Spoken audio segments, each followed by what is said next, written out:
रविवार की एक शांत दोपहर थी। एक छोटा लड़का पार्क में फुटबॉल खेल रहा था, शोरगुल में, बेफिक्र, जिंदगी से भरा हुआ। अचानक थप, गेंद पास की बेंच पर बैठे एक बूढ़े आदमी से जा टकराई। लड़का घबरा गया और दौड़ता हुआ बोला, सॉरी अंकल। बूढ़े आदमी ने ऊपर देखा। आंखों में झुर्रियां थीं, पर उनमें गर्मजोशी भी थी।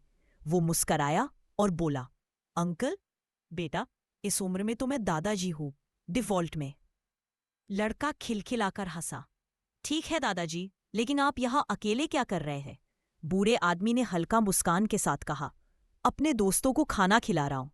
उसने कबूतरों की तरफ दाने उछाले जो उसके चारों ओर फड़फड़ा रहे थे। ये कभी बहस नहीं करते, ना जज करते हैं, और दोपहर के खाने में कभी लेट नहीं होते। लड़का हंसा और बोला, पर दादाजी, ये तो हर बार उड़ जाते हैं। बूढ़े आदमी ने आसमान की ओर देखा और धीरे से कहा, हाँ, उड़ तो जाते हैं, पर हर बार लौट आते हैं। लोग हमेशा नहीं लौटते बेटा। कुछ पल के लिए लड़का चुप रहा। दादाजी की आवाज में कुछ ऐसा था, एक नरमी जिसमें थोड़ा सा बोझ छिपा था। थोड़ी देर बाद बूढ़े आदमी ने मुस्कुराते हुए कहा, जानते हो, मेरा पोता भी यहां आया करता था। वो कहता था, आप बोरिंग है दादाजी, बहुत कहानियां हैं पर वाईफाई नहीं। लड़का जोर से हंस पड़ा और दादाजी भी, पर इस बार हंसी धीरे धीरे खामोशी में बदल गई। दादाजी की आंखें सूरज की ढलती किरणों में चमक रही थीं, जैसे उनमें कोई गहराई छिपी हो। शाम होने पर जब लड़का घर जाने लगा तो पीछे मुड़कर उसने हाथ हिलाया।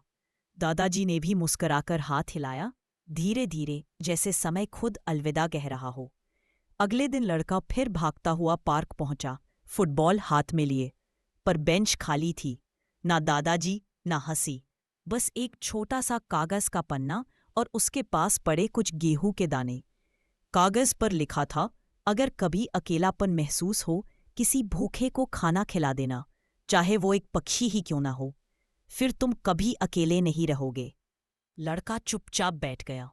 उसने धीरे से दाने उठाए और जमीन पर बिखेर दी, बिल्कुल वैसे ही जैसे दादाजी किया करते। कुछ ही देर में कबूतर एक एक करके लौट आए, और उस पल उसे लगा जैसे दादाजी वही हैं, खामोशी के बीच मुस्कराते हुए।